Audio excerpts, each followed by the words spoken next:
Good afternoon. Welcome to our 5th annual Pitch Gladiator competition at Prince George's Community College. I'm so glad that you all have come out to join us this afternoon, and I'm especially happy to see all the gladiators here. We're going to get started, and I want to introduce to you all our MC. Our MC this afternoon is June Evans. June Evans is the Interim Director for Prince George's Community College Center of Entrepreneurial Development, the CDE. She has over 18 years of experience in developing and delivering educational development programs. The CED serves as an entrepreneurial hub through an innovative capability building curriculum, prepares local entrepreneurs to take full advantage of business opportunities in Prince George's County and throughout the metropolitan region. Over the past 9 years, she has helped over 100 minority business enterprises improve their business infrastructure, processes, and acuity. She continues to create innovative training and educational programs that foster collaboration, build partnership, and facilitate growth. Please welcome our MC, June Evans. Thank you, Ruth. I want to thank each of you who are participating today in our Pitch Gladiator competition. I am so excited to see all of you, and I am even more excited to hear from you as you share with our judges and the rest of everyone in the audience about your innovative business ideas. So I'm going to start off by introducing our panel of judges so that you know who you're impressing today. First, we have THERON Green. He is a senior finance professional with Capital One Bank. Mr. Green is progressive, innovative, and results-driven. He's a results-driven professional offering over 15 years of experience and success in driving operational and organizational organic growth.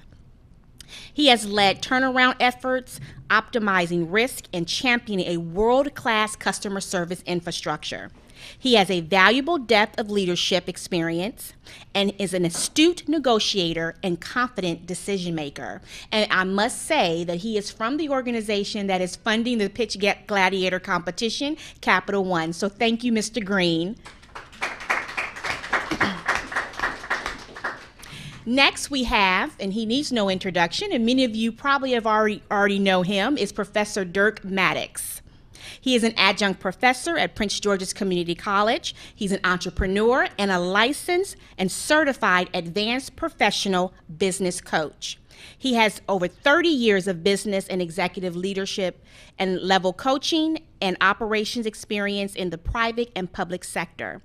He sold his business, Maxima Business Advisors, a business coaching firm, in 2015. And last but not least, we have Mark Lawrence. Mark Lawrence is the founding and managing principal of the consulting company Incubate, which has offices in Washington, D.C. and Largo, Maryland. Mr. Lawrence possesses over 17 years of Big Four firm experience in management and technology consulting, serving both the public and private sector. Prior to that, he spent 4 years in the engineering and operations department for 2 global telecommunication services providers during the event and adoption of the internet. And I must say that Mr. Lawrence, now his own company works with startup technology companies to help them advance their product and services, find capital, and launch their businesses as well. So with that said, we are getting ready to get started. So I will now start introducing those that are going to pitch. Do you have any questions before we get started? Everyone knows the rules of engagement. We're all excited, look a little nervous over there. Okay, all right, well, we'll go ahead and get started. First, we will have Muhammad Tagori. He is a general studies major, and he will introduce his business. Is it Hire Me? Tire Me? Tag Me. Oh, okay. Come on up. And I must say, please stay at the podium when you're giving your pitch. Thank you. Hello, everyone. Today, I'm going to be talking about Tag Me. Tag Me is an application that could very well transform your lives. Now, before I get into it, I want to share with you all a story of how Tag Me came to be. Now, on February 9th, 2017, a good friend of mine was confronted with the news that his father was put in the hospital due to 2 heinous crimes of robbery and battery. Now, why? Why was he put in the hospital due to these crimes? It's simple. Unsafe business transaction. Now, this is where Tag Me comes into play. Tag Me is an application that allows, well, I'll explain it to you in 2 factors. So factor 1 is, let's say, for example, a college student who just purchased a vehicle, and he doesn't really know how it works. Factor 2 is someone who knows how cars work and will use Tag Me as an outlet to use his profession. Factor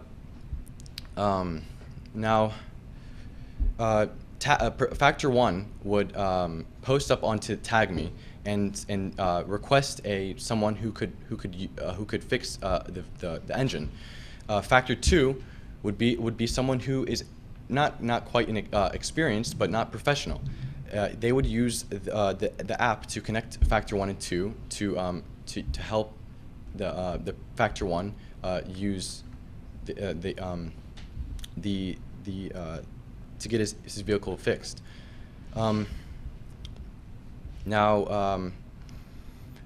It's basically a easier, safer, and faster outlet to get your request needed as soon as possible.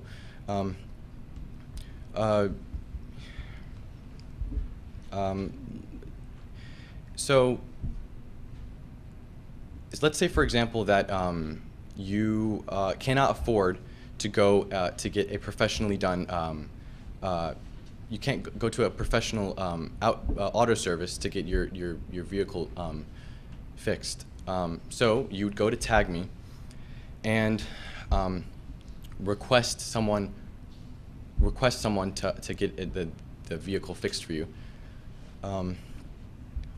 It's easier, safer, and faster outlet to get that job done for you. That's all. So.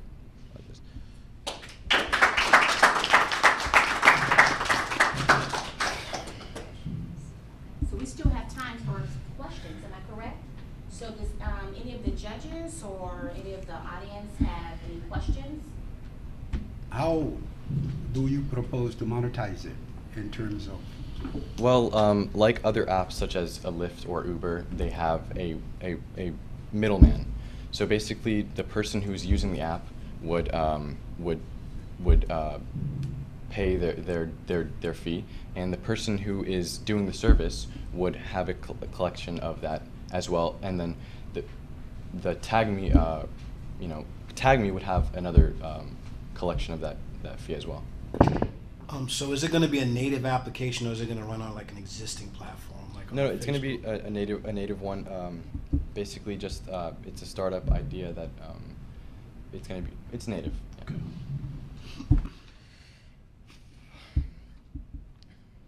All right, well, thank you so much. Give us a round of applause. Thank you. I know I'm looking forward to Tag Me, so as soon as Tag Me comes out, tag me. Okay. All right, our next gladiator is Chris Wright, who is also a general studies major, and Chris is going to introduce his idea, Danza Espada. Did I get that correct? Yes. All right, come on up, Chris.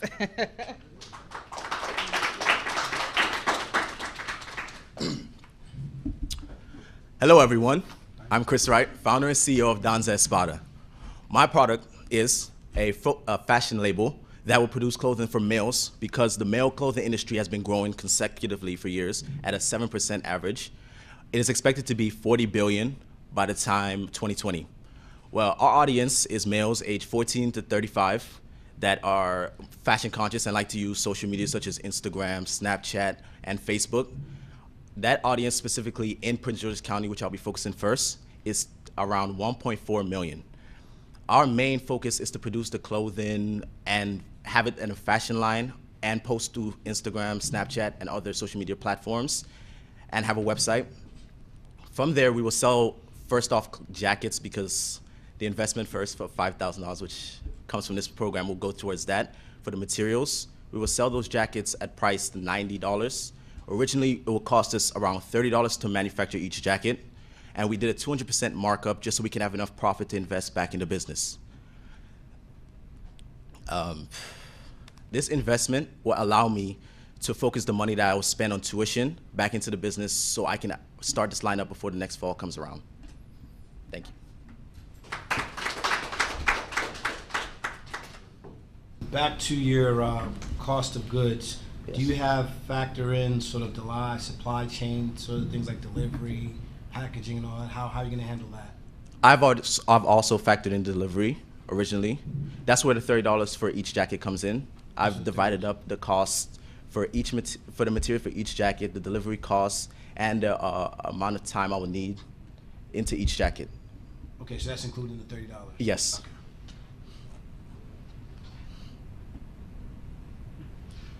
You frame your presentation, you cover a lot of areas quite well, but still, how do you propose to, where's your strength in what you are doing? My strength Yeah. is looking good. Because the first thing I've noticed, I asked you, answer. the first thing I've noticed, a lot of males around my age and in our generation, they tend to like the clothing I wear and would want to purchase it too. But usually when I refer them to the store, they're not able to get that. And the problem falls now, they might want to buy the clothing I have. So if I start manufacturing that clothing, I can then sell to them because there's already a need for it. So, No. I think probably the second part of that question is what is really going to set you apart from your main competition? You know, what's going to make you different? What's going to say, hey, I want to buy from you, as opposed to I can go online or Amazon or whatever. What's really going to be the driving factor for me to really purchase from your store? The driving factor will be that it will be handmade by myself. I will not be using factories from China or any other country. They'll be made in America by me and delivered personally, rather than have a clothing brand shipped from another country just for you. So that brings me to another question. Okay. How are you deal with the economic of scale? If you're going to handle it yourself, supply, production, your skills and everything, what kind of quantity are you proposed to put out there and still put out the quality? First, for the first line I focused on the first line. I aim to produce 166 of these jackets first, and I've been taking classes through Prince George's Community College to learn about these things and how I can manage them myself, especially business management. I focus on, I'll be the one that's personally going out there and selling it, and I'll be producing it as well. First, I will produce it during the spring and summer so that I already have the clothing produced, and all that's left is for me to market it and sell it. Thank you.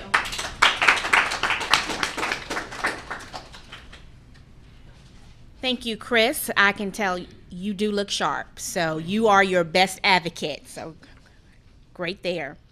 Next, we will have Alan Owens. Alan is a computer science major, and he will introduce his business, ABYSSAL VERTIGO Studios. Alan, come on up.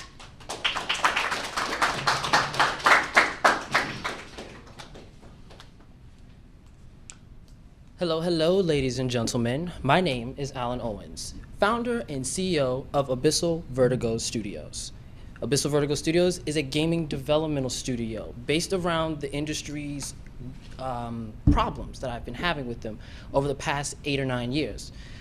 The industry is very expensive.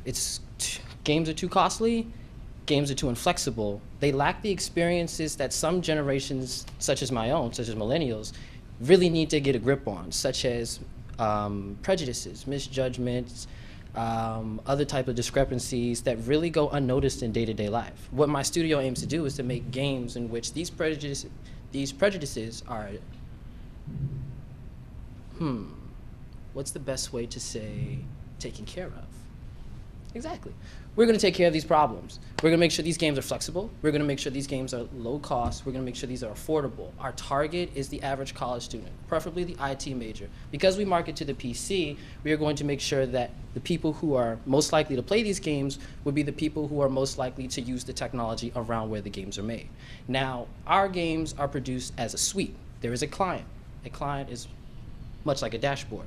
This dashboard will manage all of the modules. The modules themselves are the actual games.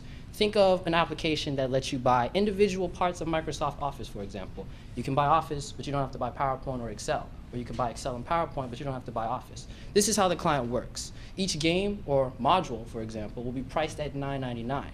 We have a potential market with 7 different schools in 3 different counties, totaling for about 16,000 potential adopters. We hope to get 4,000 before the end of a 6-month period, which with those numbers in mind, there is a chance for up to $40,000 as an initial revenue after a 6-month period. This all includes an initial seed funding of $50,000 for all equipment, expenses, software, licensing to get all of this started. All games also come with microtransactions, which allow for other in-game purchases. The average microtransaction is $20 on the same 6-month period. This allows for the back end to make another $80,000 on top of the original $40,000 from an original suite, assuming all 4,000 only buy one. This allows for $120,000, which is almost 2.5 times the original $50,000 seed investment. The scholarship will help with many different fees. One is my education. I'm a computer science major. A lot of the programming is handled by myself. I have a team of 5, including my own, who handles artwork, who handles design, who handles level editing and all of that stuff. But programming is a very, very massive part of the game, and progressing my education helps to take care of this headway. We also take care of things such as legal fees. Legal fees can run anywhere from $8,000 to $2,000 per hour. And handling the structure of a business is a very important first step. All right. So the gaming market is very fragmented, right? So what would be your customer acquisition strategy, given that most games are given away for free? Customer acquisition would happen mainly online. We have 2 different streams of distribution. One would be Steam, which is a distribution in which we would partner with another company called Valve. The other would be handled by us directly, in which we use a website.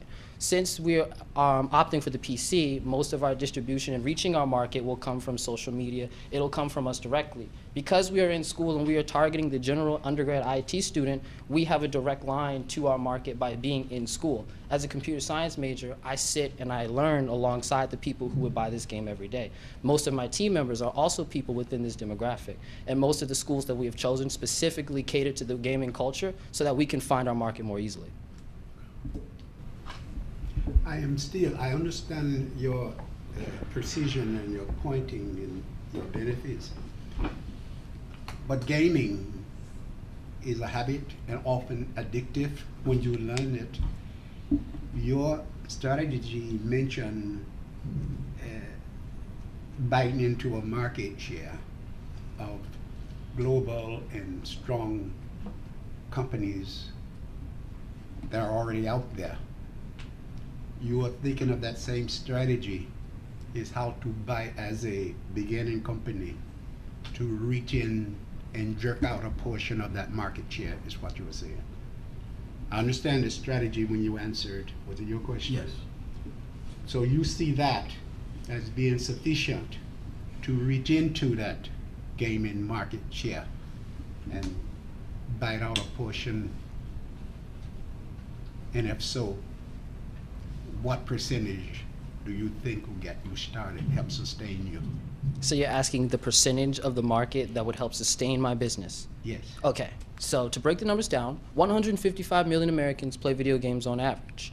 Out of the market that I have specifically chosen, there are 19 million potential candidates. Only within the areas that we have chosen to market for the convenience and the price of money, we've chosen to market around 16,000 based on the numbers that are around it. There is a possibility to cover the entire state which would triple that number. There's a possibility to cover the East Coast, which would bring that total up to around 8 or 9 million. And there's a possibility, because we work on the PC, we have the fluctuation of being online to reach almost all 19 million once growth is sufficient. We choose these numbers specifically to help accommodate the growth in a steady manner so that we can test the games, make sure they're fun to play, make sure they get their message across, and make sure they're actually hitting the market. The big part about these numbers is that we're making sure that we have the market fit product. Okay. So one last question, and back to sort of carrying on the theme, because again, we should have know a lot about the gaming industry. And it seems like the game, you'll design games based on what sort of market demand. What will make it sticky? Like, why would I want to play your game versus all the other games? You're asking, why would my game stick out to you? Yeah. Awesome. So my game sticks out to you because my game focuses on 3 different points. Like I said, it focuses on flexibility. If you try to buy your average Call of Duty game, that's $60. You probably won't play everything that game has to offer. If you want to extend that content, that's another $15 per 3-month period. And you still won't play all of that content. My game allows the flexibility with the occurring theme, regardless of which theme that it is, allows you to buy only what you know you're going to play, and allows you to buy only what you know you're going to play after you've already bought the initial content. That is the flexibility part. We look to tackle issues like racial injustice, for example. There is a lot of racial injustice. There's a lot of unspoken prejudice that goes on within the day-to-day world. That is an undeniable fact. However, there are no games that touch on these facts. There's no fantasy world. There's no creation. There's nothing that really says, this is what's happening. This is real, and this is our representation of it. Part of my games also build around this. Games where you have real-world issues you can relate to, but in a setting that doesn't feel so real. It feels more fictional. The theme, the sky's the limit on theme, but the purpose in the game is to relay a message. And that message, along with that flexibility, along with that affordable cost, is what gets you to buy the game. Okay, that's it.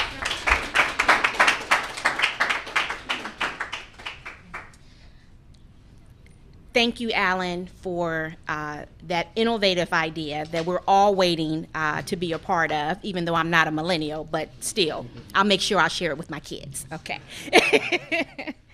Next, we'll have Wendell Brown, who is an accounting major, and he's going to introduce his business, Think Before You Move. Wendell?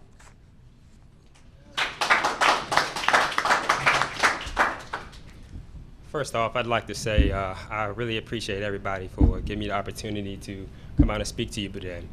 My name is Wendell Brown, like she said, and I am the founder and CEO of Think Before You Move.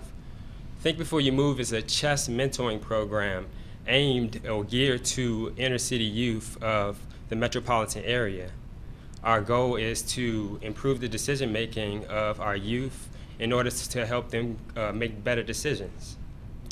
Growing up as a product of the inner city of Washington, D.C., I really saw the benefits of learning the game of chess at the age, well, in first grade. And it just totally changed my life. I found a mentor who goes by the name of Eugene Brown, and he started the Big Chair Chess Club, and from then on I traveled the country just learning about how the game of chess really relates to real life. So that parable really led me to this idea of Think Before You Move. There is a void in the inner city now. The Big Chair Chess Club has moved to North Carolina. Therefore, the Think Before You Move chess program will fill that void in the inner city of specifically right now Washington, D.C. and in Prince George's County, Maryland. Again, I grew up in public housing in Washington, D.C., also attended public schools.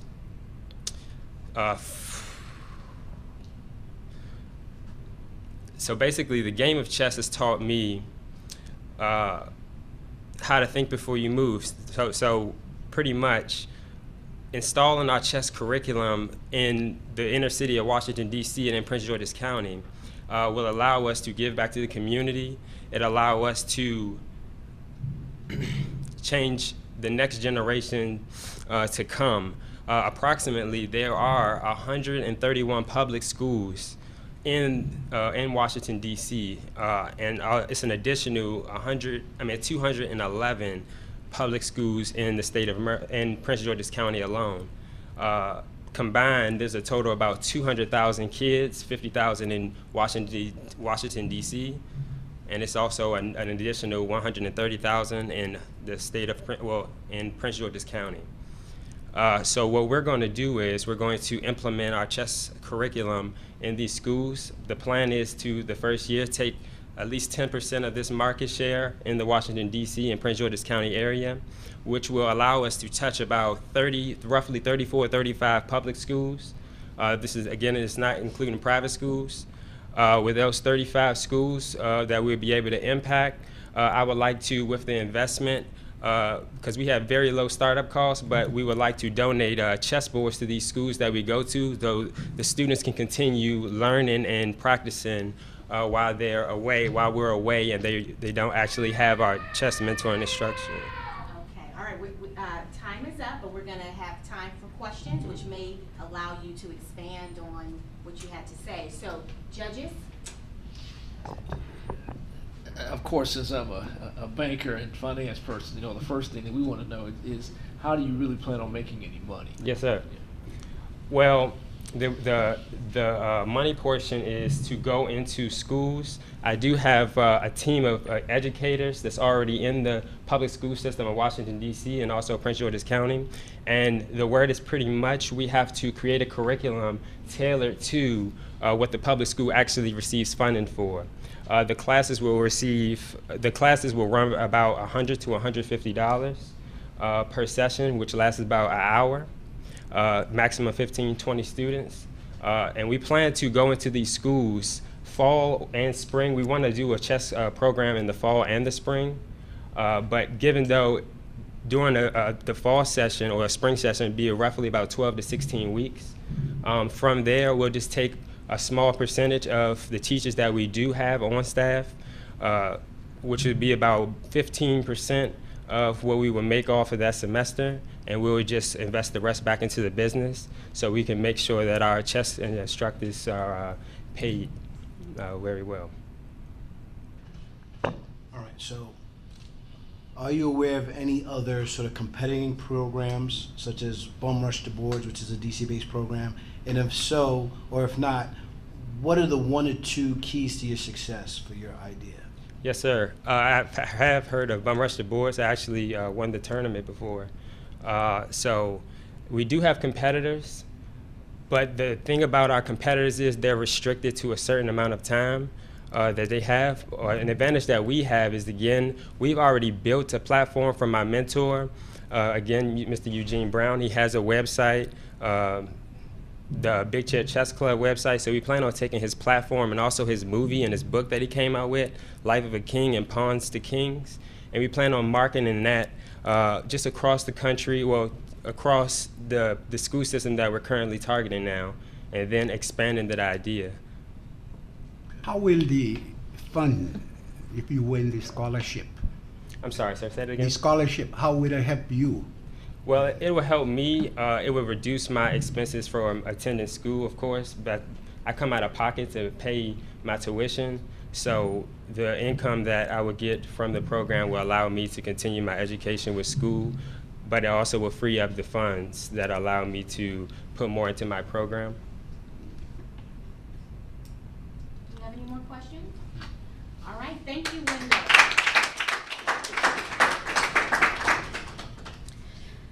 Wendell, I want to thank you for your passion, and I want to thank you for turning what you love to do, even though it doesn't have anything to do with accounting, into what you have as your business.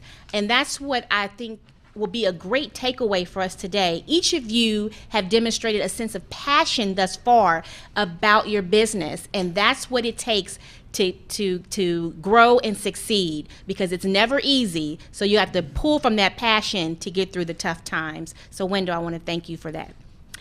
Next, we're going to have Mary Kavanaugh. Okay, sorry about that. Mary is a general studies biology major, and she is going to talk about Kavanaugh, yeah. Personal training. So come on, Mary.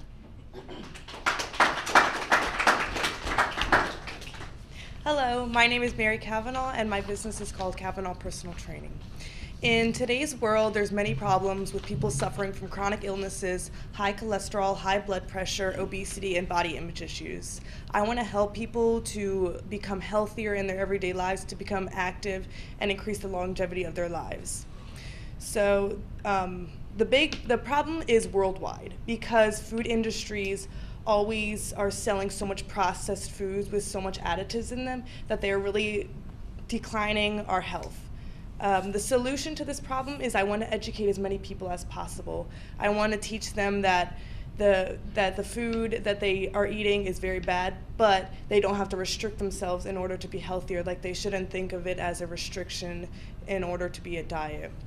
My value towards people is that I am very passionate about what I do. I'm very hardworking and everything like that, and I have extensive experience and background in working with all different types of people. I've worked with disabled, I've worked with elderly, I've worked with stay-at-home moms, and I've worked with children. There are many competitors in the health and fitness area, mainly like big Gold's Gym, LA Fitness, where they sell their personal trainers to you. The difference with me is that I make it personal. And I can teach them with love and kindness of how to become healthier and happier throughout your life in order to be happier living throughout your life. The main way I would make money would be to collect as many clients as possible and just try and train them all as many times as possible. Revenue streams would be through getting sponsorship, through funding my program, and also the clients would pay me directly. If I were to win the scholarship money, I would use the bulk of it to help pay off the rest of my school and really fund towards my degrees and everything like that. And then the leftover of it, I would help to pay for building my own home gym, which is what I'm actually doing right now, but working on a part-time associate salary, you're not getting a lot. So it's very slowly been building for the past year, but if I were able to win this scholarship money, I would have more of that to be able to fund building my own home gym, and then that brings in more clients, which brings in more revenue. And thank you. Questions? All right, so I have one question. Yes. So along those lines, you know, I get it, personal touch, personal training, but there's a lot of advances in technology now. Like, you have these virtual trainers that, you know, you can build that relationship with. The key things you said that'll set you apart. What's your plan to market and sort of combat that? So, you know, you have the plan for the LA Fitness and the traditional brick and mortar personal training, but this whole trend in online personal training and personalized services. Do you have a plan? Have you thought about that and impacting your business model? Yes, I actually have thought of that. I've already made business cards on my social media page. I have listing of all of my contact information where they can contact me if they need to. I try and post at least once every few days to really kind of set myself apart, have a inspirational quote, and then say contact me or anything like that in order to solve anything that that you guys may need help with. Thank you, Mary. All right, Mary, do you have a business card? Because I'll call you. No. All right, so next we have Karima Mustafa. Karima is a business administration major, and she is going to talk about her business, professional business networking service. Karima.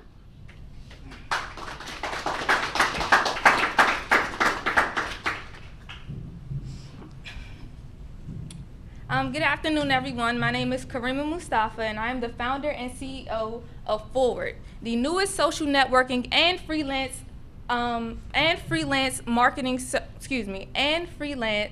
social networking platform for the professional millennial.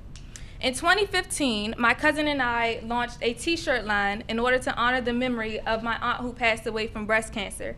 Having no experience in entrepreneurship, we lacked marketing, sales, and networking skills, which would elevate our business to the next level.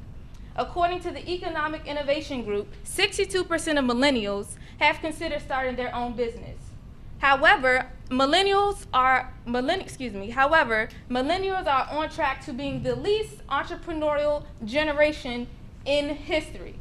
So, Forward is the platform that can pretty much bridge this gap to improve entrepreneurship in the world. So how does it work? If you're a professional millennial that has a service that you need, you can post a job and we will essentially match whatever service that you need, and you can potentially hire that person. If you're a professional millennial that has a skill or a talent, you can create a profile, gain faster and easier exposure, and you can potentially get hired. This platform allows for innovative and creative collaboration, and without this platform, entrepreneurial growth will pretty much be very slow. Our estimated startup cost is $15,000 to $30,000, and we will gain revenue by charging a 5 to 20% service fee for every book service. And we will also gain revenue through advertisements as well as having a premium subscription. This scholarship will alleviate financial stress, which will allow me to focus more on building this wonderful platform that can pretty much allow millennial entrepreneurs to be very successful. One caveat of this business is that we offer a bartering system in which you can exchange services in lieu of no cash payments. So again, this is Forward, and we are encouraging forward thinking, forward growth for the professional millennial. Thank you. So, who would you say would be your closest competition in this market? My closest competition would probably be Elance. It's similar to what I'm doing right now, except it's not geared toward millennials. It's more so adults. And there's no platform out right now that specifically gears towards millennials. Given that last question, do you consider your platform idea proprietary, or how, say you launch, how hard would it be for Elance to just replicate what you're doing? I wouldn't see them replicating what I'm doing, because my unique factor is that we're advertising to millennials. This group right here, it has not pretty much been tapped into.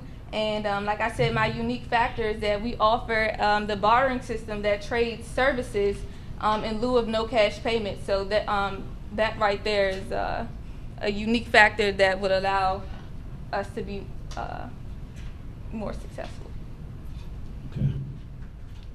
When you say bartering system, interchange between various clients or between you and the your company and the client? More so interchange between the service. So let's say I'm a web developer and you're a marketer, and you don't have any cash payment, so to speak, or you choose not to pay cash, you can offer me your web developing services, and I can offer you my marketing services, and we can also do that as well. And what do you get out of that in terms of cash flow, income?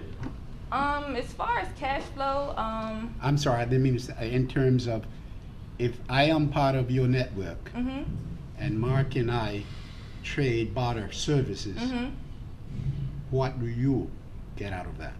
As I've mentioned, we do have a service in which you can have a premium subscription. So if you would like to get into that bartering service fee, there will be a slight premium service subscription that you can do as well.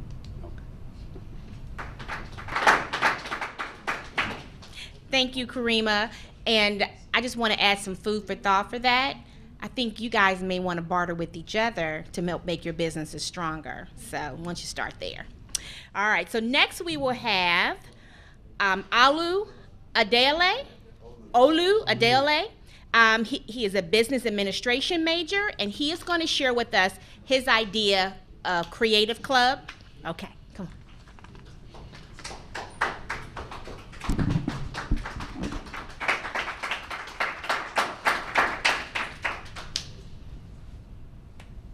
The revolution will proceed. Unification in the DMV we will achieve indeed. So basically, I wanted to be a rapper when I was young.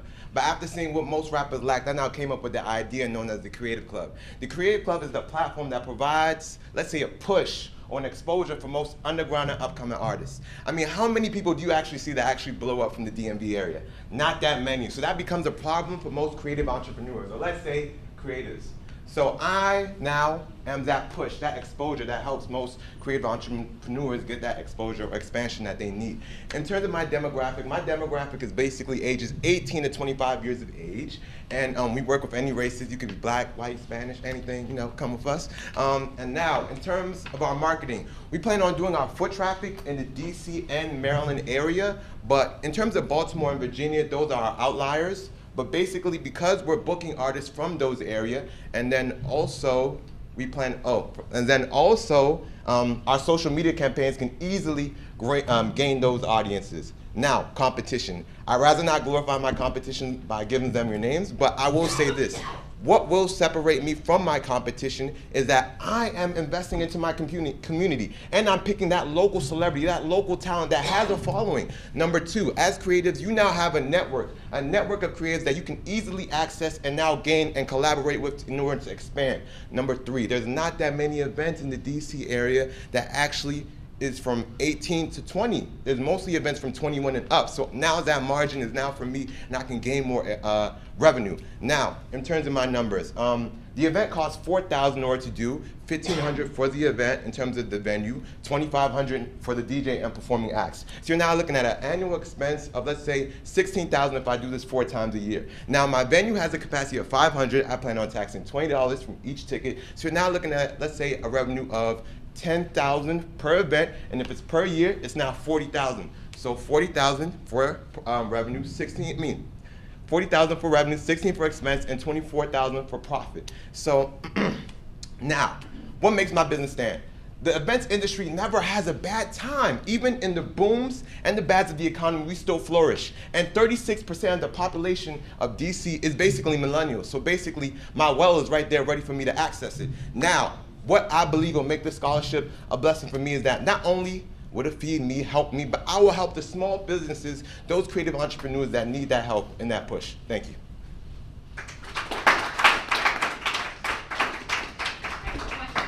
Yes. Okay, judges. Yeah, all right, so just for clarity's sake, so this is a venue, or is it a promotions company, an events planning? It's an events planning, sir. Okay. So it's an event. So in the event space, and I get it, I dig what you're trying to pitch, but I think your numbers are very optimistic, right? Because you have to build that branded track record. What's your plan? So say out of year 1, those 4 events, what are your realistic estimates for event 1, event 2, event 3, and event 4? Because unlike other industries, events really are based up, you don't know what you're gonna make till the day of that event. Because you can market, and then your target audience is flexible, right? Something to come up, traffic. What's your plan for that? So I want to break this question down a little. Is that possible? You're gonna have to condense it though. Time. Yeah, Okay. Okay. So in terms of start me off. Okay. In terms of getting to the venue, my event is metro accessible, and there is parking. Now, in terms of the event industry and getting that crowd, the DC area is really easy when it comes to marketing an event. As long as you're connected towards a network of people who have done events, it's easy to catch that dollar, that money. And basically, I'm connected to basically all of the events in the area, all of the events, and mostly all of them go from 21 and up. I've worked with an event that's done 18 and below, so basically, like, by working with those networking groups, I could easily gain my revenue. Thank you for the opportunity, sir. Thank you. Thank you very much. Next, we're going to have Athonia Suarez. Athonia, okay, who is a business administration major, and she's going to talk about her business, IC Solutions. Good afternoon, ladies. Oh, Good afternoon, ladies and gentlemen. My name is Antonia Soros, and I am founder and CEO of College Solutions. Sorry, I changed the name at the last minute. Conventional wisdom would have us believe that the best way to make a good living in this economy is by going to college and getting a college degree. So every year we see these hopeful high school students ready to step into the real world with the single-minded focus that the only thing they have to do is attain a college degree. 60% of these students will have to assist their parents in paying for their tuition. So they're obtaining jobs in retail and most likely in the restaurant industry. And most of these jobs do not do nearly enough to prepare them for their future careers and aspirations. As a result, we have college students who are going to college, taking classes, working hard, and accumulating tens of thousands of debt, only to graduate and become college graduates. And currently, according to the Bureau of Labor and Statistics, 44% of college students are underemployed. These days, we need more than just a college degree to obtain a successful career. These students need a good network. They need relevant work experience. They need an organization that is there to support them and provide them and set them up for success. They need College Solutions. College Solutions is an organization that provides college students with the opportunities to obtain relevant work experience towards their future career. We collaborate with universities, community colleges, large companies, small businesses, non-for-profit organizations, as well as local businesses in the communities and club and organizations within schools to provide our students with the best opportunities available on and off campus. We take all these information and collaborate with each of the individual students and help them and guide them towards a realistic path towards their future desired careers. Now, you may say these students can just go to their career services or Google or just look online for these opportunities. But we are not here just to provide the students with a job. We are here to create and develop future professionals who are indisputably qualified in their respective fields. Now, my revenue streams will come from personal savings. So personally, okay, the elephant has spoken, but we're going to have time for questions, which may allow you to elaborate. So we'll start with the judges. Yeah, I think you were starting to talk about your revenue streams, how you're going to make money. Right. Yes. And so I just want to hear the rest of that. So basically, there's going to be online website for our members. You're gonna have a regular membership and you're gonna have a premium membership. The regular membership is $19.99 per month. The premium membership is $29.99 per month, and that is primarily how we're going to make our money. And also, we plan to market, our target market is high school graduates and college students. We also plan to market to parents as well, because they are more likely to see the opportunities and benefits that will provide than students. And we also plan to market through social medias and going to schools and classes to kind of inform them on our opportunities. All right, so the second part of that question is, if you're going to be membership driven, have you figured out how many members you're going to need on a recurring basis to really make a profit? Yes. So our estimated startup cost is $40,000. So on average, smallest, the minimum amount of expected students in the first year is 200 students. Although potentially just in PG County alone, with over 24 high schools and various universities, we have potentially 60,000 clients. But with our average revenue will be $25 per student per month. So that is enough to cover our expenses, and as well as and will also result in 20,000 profit by the end of the year, so we can reinvest it into the business.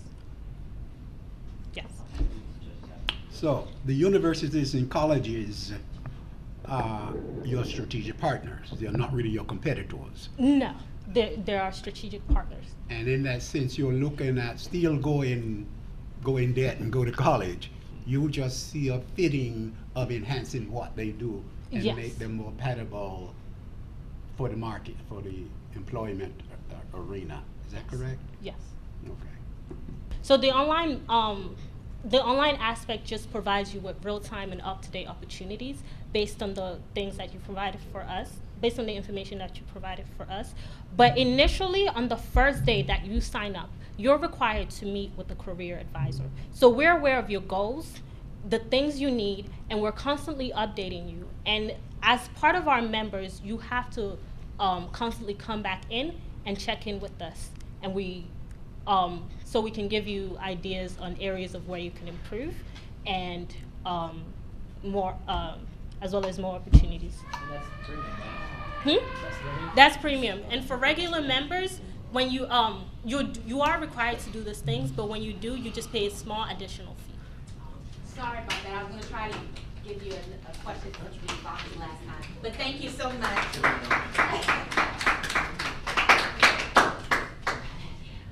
And Athonia, we need to talk afterwards too, okay? You may be an asset to the Center for Entrepreneurial Development. All right, so next we will have Alan Myers. Alan is a general studies major, biology. Did I get that correct? Okay, wonderful. And he is going to talk about his business, Smart Chair.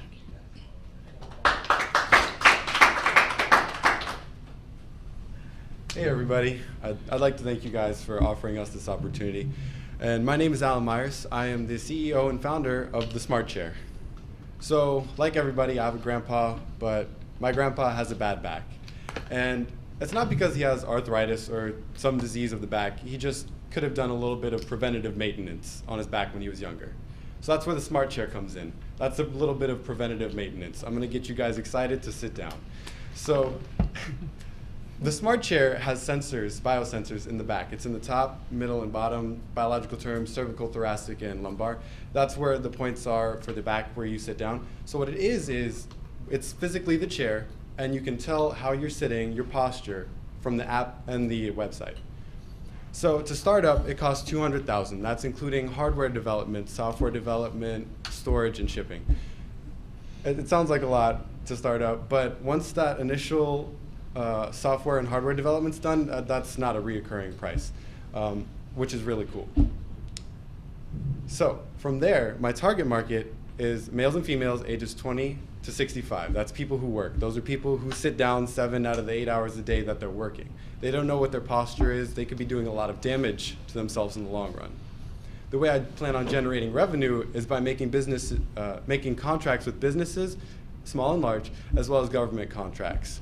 Because they would see a benefit from having smart chairs in the long term, because their workers wouldn't be having those less back problems in the long run. So that'd be less insurance that they'd have to pay over time, which is really cool.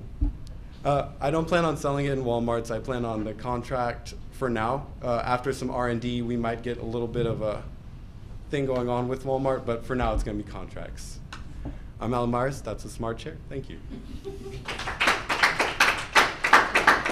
for questions? We'll start with the judges. All right, so it's going to be just going to be a commercial application as opposed to retail? Correct.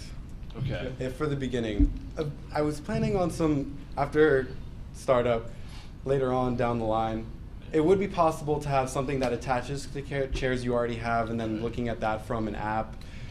But in the beginning, and then that could be easily sold in Walmarts and whatnot, and Targets. But for now, as a startup, it's going to be contract basis. And the second question is, have you figured out how much each chair is going to cost you? Yes. So the way I will be charging will be $200 per chair, which is on par with other ergonomic chairs, the non-smart ones. Okay. And but as companies buy more, then they get a little bit of a deal. Yeah, that's how much. That's how much you're going to sell it for. But how much is it going to cost you to create it? Oh, the cost of creating. Chair, how much each chair going to be? After the original. Your cost. My cost. Yeah. After the software and hardware development, after all the big money is spent on getting the chair done, it's going to be about $75 per chair. That's materials and everything. $75. Okay. So along those lines, right? Because it sounds like a fantastic product, and there's there's ergonomic chairs, there's smart chairs. How are you going to handle the data collection upgrades or the sophisticated aspects of your product? See, okay, so that's a really good question. I was having trouble when I was thinking about that originally. So what I want to do is, for that initial $200,000 that I need, I plan on getting a bank loan, but I also plan on getting an investor who will be a partner, who will be experienced in something like that. I understand server management and keeping things upgraded in terms of the Internet of Things, which is where we're moving, is not easy. And that's something that's going to be a real struggle moving forward. I have one more. So what part of your product is patentable, right? So how do you protect the design, schematics, your idea? The biosensors in the chair, they will be patented. That will be Allen Tech wear. Okay.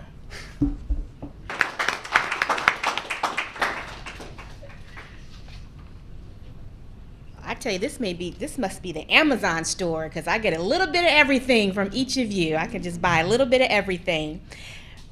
Okay, so next we will have Francis Manu.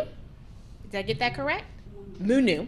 And Francis is a business administration major, and she's going to tell us about Sierra Designs by FAM. All right.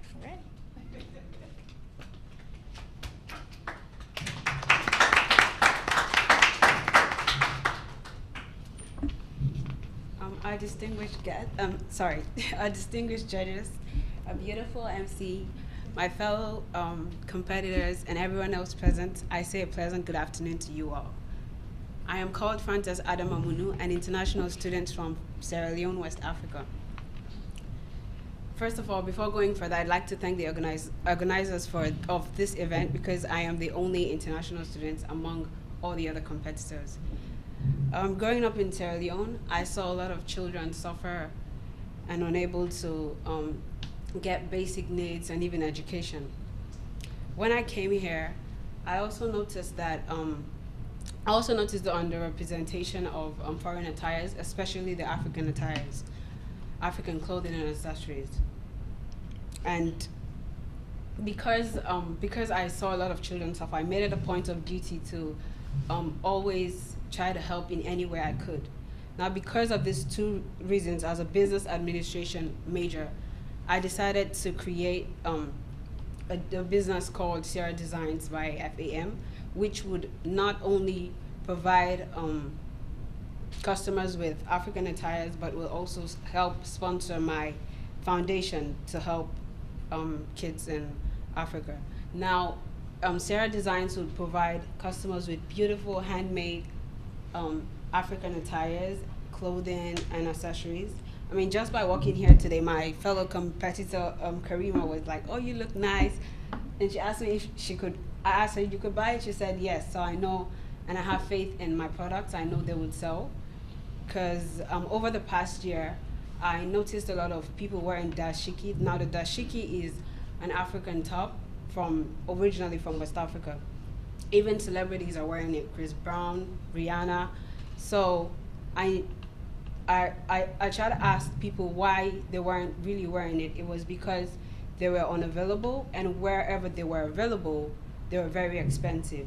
So now I'm creating designs here that would be made in Sierra Leone, because the cost of production would be cheaper over there. The exchange rate right now is 7,500 leones to $1. So it would really be cheaper to produce them there and sell them here, and we would make at least like a $10 profit for each product we sell. Yeah, so thank you very much for your audience.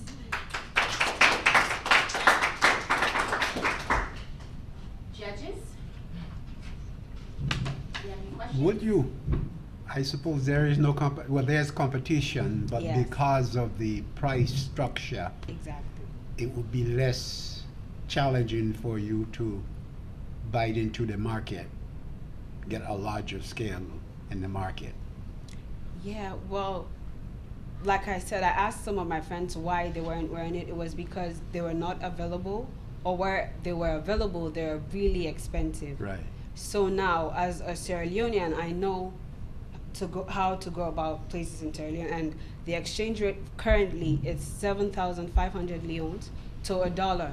So I would produce them there cheaper, ship them here, and sell them, and get like a $10 profit for each one of them. That include distribution, because once you get it Distribution here, and everything, you yes. have- After deducting transportation prices and everything. And when I win this $5,000 today, I would invest it in my business, set up online mediums, get a website, set up posters, and we'll organize fashion shows so people can come and see. And yeah. All right. So talk to me a little bit more about the social benefit, because you touched on that. And yeah, the fashion industry is very crowded, and people like to buy things they connect with. So talk to me a little bit more about the nonprofit you were mentioning. Yes, the nonprofit is a foundation I would create. Now I'm setting up this business to fund the foundation. It would be like one of the main sponsors of the foundation. We would, I would give you an example. I'm an international student here, and I applied to Bowie State just this semester, and I qualified for all the scholarships, but I can't get any because I'm an international student.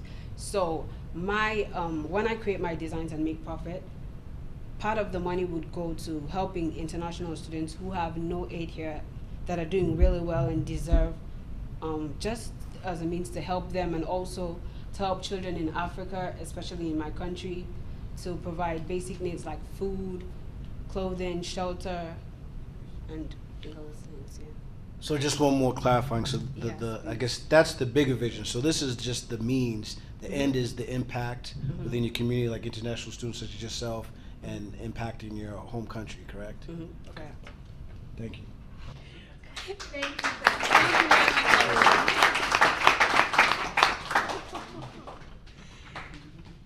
Oh gosh, there's a beautiful, beautiful outfit. I was trying to say, is it a necklace? Is it a dress? But necklace dress. It's wonderful. All right, well, we're down to our last gladiator, everyone. All right, so can I have Henry Uzor? All right, Henry is a general studies major, and he is going to talk to us about his business, Influx Med. Come on up, Henry.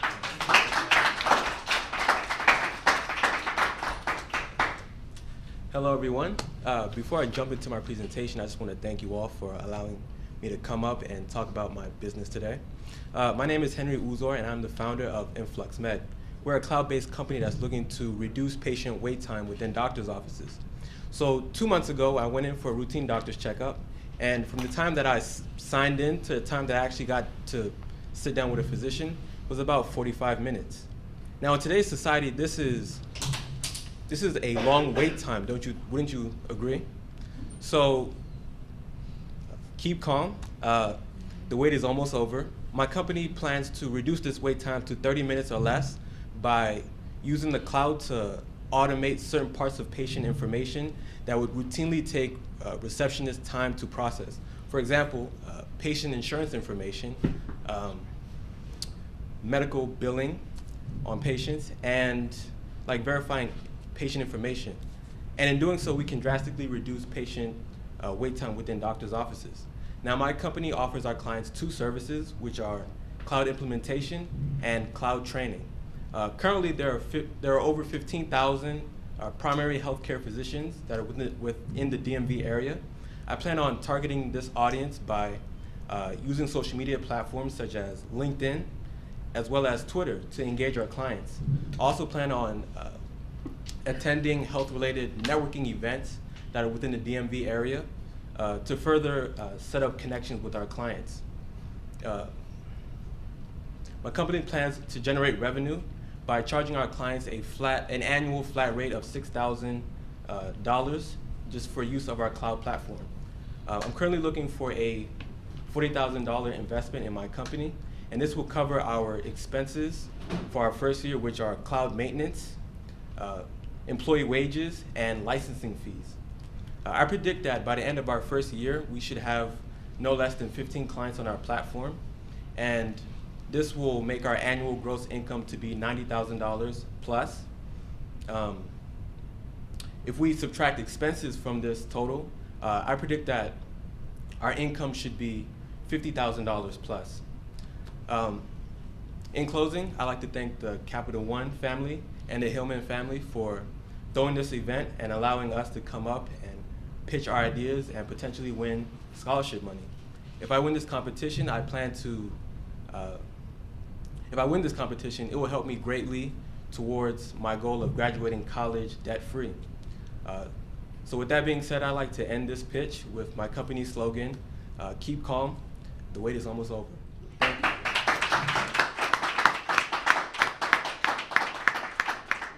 Thank you, Henry. We'll start off with questions, but first we're going to take them from the judges. So judges, do you have any questions? I'm aware of, oh, please. No, you first, you started.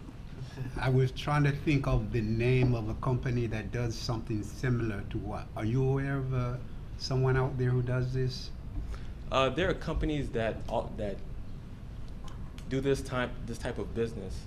So I don't want to name names, but yes, there are companies that do this. Because I was familiar with the one who does it, has a contract. I just talked about a contract with MedStars or something.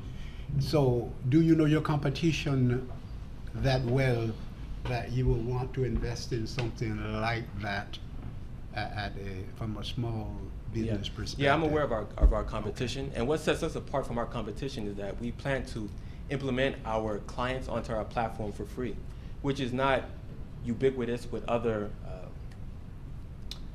with our competitors. Our competitors charge clients to implement and then the annual flat rate fee. Okay. But we plan to implement our clients onto our platform for free and then just charge the annual flat rate to have them on our platform. So along those lines, what you're talking about is similar to what we call practice management systems in the industry, like a Zoom doc, or I think those are the things you're thinking about.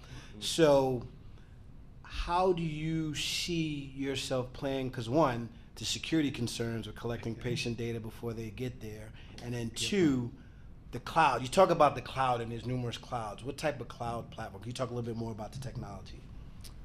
Well, we are a platform as a service. And what was your other question? Well, I said the Zoom doc, which is practice management, which is what you're talking about, sort of a front end to that. But two, how do you protect, because the key thing with your idea, your business, as I understand what you presented, is the privacy and protection of patient data. So in order to make my wait time efficient, you need to collect data that's sensitive, right? So you need to collect my condition, my medical history, my social security number. How do you factor that into your design and your technology? Well, we plan on partnering with a security firm and letting them set the security measures on our platform. Okay. All right, great, thank you.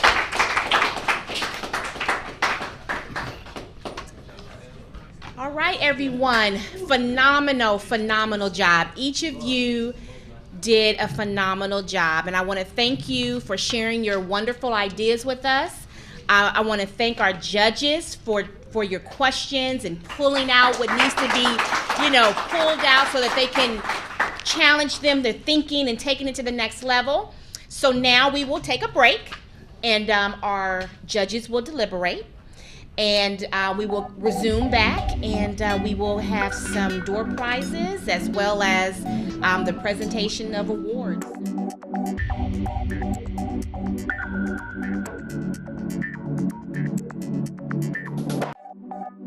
Okay, well, as I mentioned to you before, each and every one of you did a phenomenal job. And I know that this was a tough decision. Judges, can you back me up on that? Was this a tough decision? Yes, yes. So, I just want you guys all to know that the Center for Entrepreneur Development is here to help you regardless of what phase you're in this business, whether you're a winner or you're not a winner. I am confident that each of your businesses will launch, start, grow, and succeed. And each of one of us here are here to help you, whether we're mentoring you, whether we're just giving you advice, or whether we're connecting you to the resources you need. So with that said, we will announce our winners. We're going to start with our 4th place winner. Can we please have Wendell Brown?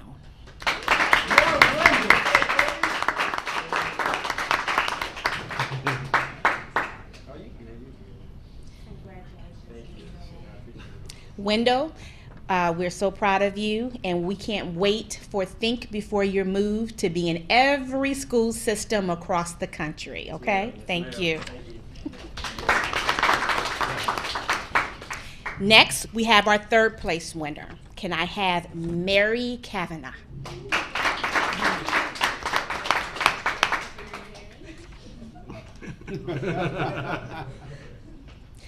And just to remind you all, our 4th place winner will receive $850. Our 3rd place winner will receive $1,050. All right, Mary, so hopefully that will help with some of the gym equipment. Okay. Our 2nd place winner, okay, I think I'm going to do a drum roll, just a little bit drum roll. Okay. Can I have Chris Wright? And our 2nd place winner will receive $2,000 towards their education. Yeah, Chris. All right, Chris. Don't mess up that jacket. Yeah. Right. All right. He wants it right away. And our 1st place winner is, now I really need a drum roll, everybody. Go on, give me a drum roll. Give me a drum roll. Alan Owens.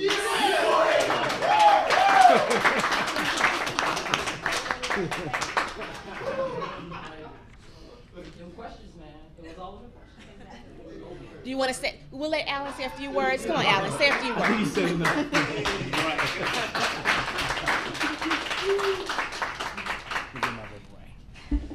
I did not expect to give a speech, so I literally am going to give a few words.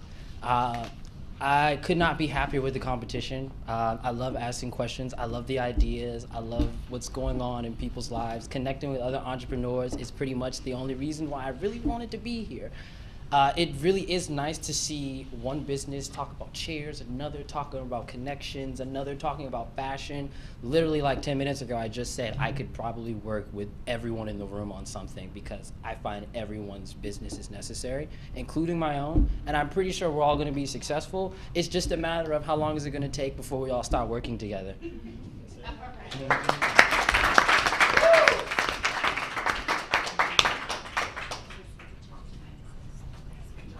Well, judges, I just wanted to know if you wanted to say just some last, just encouraging words, food for thought for our gladiators. Oh, sure. As mentioned before, the decisions were very, very hard to make, but at the same time, you know, from a banker, you know, and from an advisor or what have you, you all have done an excellent job with your business plans and with your pitches. And as I mentioned before in the class before, you can tell that you are very, very passionate about your businesses. And so I would encourage you to use that passion to continue to help your businesses grow, because that's really going to be the main ingredient for your business to really thrive. So continue to work on your business plans and your pitches and what have you, and just let the passion just take over. I would also echo that, but I would say from my perspective, as working with entrepreneurs sort of day in and day out and helping to launch enterprises, you all are well on your way. The margin was close. It's just that we had the rubric, we had to stick to the rules. But don't get discouraged, keep at it. The community college is talking about additional resources to help some of you, the ones that didn't win. So do definitely stay in touch with Center for Entrepreneurial Development and just stay in the struggle, the grind, and have fun. Well, with me, all of your presentations were impressive, but I give you a thread to follow. Diligence, because the passion was there, and understand the enemies of diligence. Don't get distracted. Stay focused. And don't be thinking that because you have an idea that success is around the corner. Because between success and your vision, there's a lot of stuff. You have to manage that stuff. And that's where diligence come in, so stay focused. I would like to say something, I hope it's not out of place. You can squash me if you like. I was so impressed with each of you, even though you didn't win, that I told my colleagues here, should I mention it? Sure. That I am prepared to give, and I don't know how this will fit, 10 hours of group coaching on your plan, free of charge, with one caveat. You must come by my office. I don't know how that would work, but that's how impressed we were with your. So any of you who are interested, who want to come as a group, I will give you up to 10 hours as a group, 1 hour a week, up to 10 hours to help fine tune a lot of stuff that you are working with.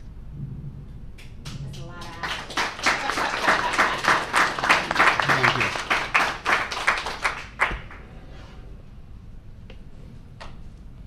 Thank you, Professor Mattockks. I'm sure that you will have some people that will take you up on that offer.